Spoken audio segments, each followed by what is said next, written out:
নাম যদি প্রতিদিন পড়তে পারেন বা লিখে আপনার কাছে রাখতে পারেন, ইনশাআল্লাহ গ্যারান্টি সহকারে বলছি আপনার পৃথিবী বদলে যাবে। নাম্বার 1, ইয়া জাব্বারু। এর অর্থ হলো ভেঙে যাওয়া মন এবং ক্ষতিগ্রস্ত সবকিছুর মেরামতকারী।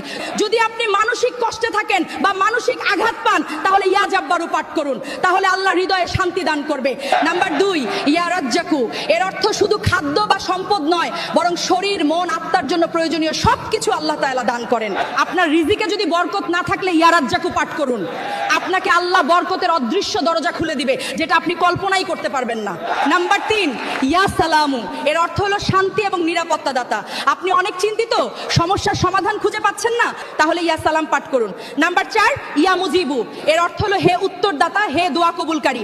আপনি ঠিকমতো নামাজ পড়ছেন বা আপনি দোয়া জিকির করছেন কিন্তু আপনার দোয়া কবুল হচ্ছে না, আপনি দোয়ার মাধ্যমে আল্লাহর কাছে কিছু একটা চাচ্ছেন কিন্তু কবুল হচ্ছে না, তাহলে ইয়া মুজিবু বেশি বেশি পাঠ করেন। ইনশাআল্লাহ আল্লাহর এই 4টা নাম যদি প্রতিদিন পড়তে পারেন,